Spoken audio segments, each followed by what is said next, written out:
Hi, ഒരു spinach pasta തയ്യാറാക്കാം. Vegetables കഴിക്കാൻ താല്പര്യക്കുറവ് ഉള്ള കുട്ടികൾക്ക് ഹെൽപ്ഫുൾ ആയിട്ടുള്ള ഒരു റെസിപ്പി ആയിരിക്കും ഇത്.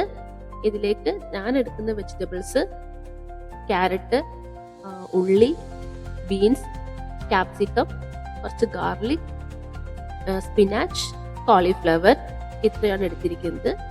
ഇതെല്ലാം നെയ്യിലൊന്ന് സോട്ടേ ചെയ്തെടുക്കും. നിങ്ങൾക്ക് ഇഷ്ടമുള്ള വെജിറ്റബിൾസും ആഡ് ചെയ്യാം. പംകിൻ നല്ലൊരു ഓപ്ഷൻ ആയിരിക്കും. അതുപോലെ തന്നെ പനീർ, കാഷ്യൂസ് അതൊക്കെ ആഡ് ചെയ്ത് കുറച്ചുകൂടെ ഹെൽത്തി ആക്കാവുന്നതാണ്. നന്നായി ഒന്ന് സോട്ട് ചെയ്തതിന് ശേഷം ഇതിലേക്ക് നമുക്ക് കുറച്ച് മഞ്ഞൾപ്പൊടി ആഡ് ചെയ്ത് കൊടുക്കാം. അതുപോലെ തന്നെ ആവശ്യത്തിന് ഉപ്പ് ആഡ് ചെയ്ത് കൊടുക്കാം.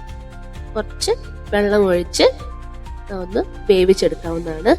വേവിച്ച് തണുത്തതിന് ശേഷം നന്നായിട്ടൊന്ന് അരച്ചെടുക്കാം. സെയിം ടൈം തന്നെ നമുക്ക് പാസ്ത റെഡിയാക്കാം.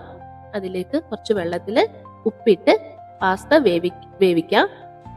പാസ്തയ്ക്ക് ഞാനൊരു വീറ്റ് പാസ്തയാണ് ചൂസ് ചെയ്തിരിക്കുന്നത്.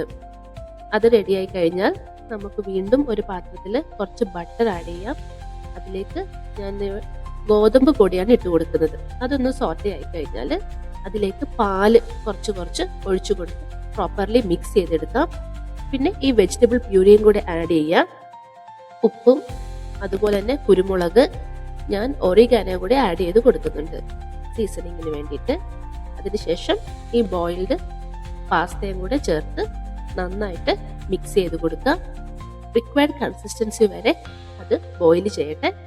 അതിനുശേഷം ഇതിലേക്ക് കുറച്ച് ചീസ് ആഡ് ചെയ്ത് കൊടുക്കാം. നല്ലൊരു കൺസിസ്റ്റൻസി കിട്ടാൻ വേണ്ടിയിട്ടാണ്.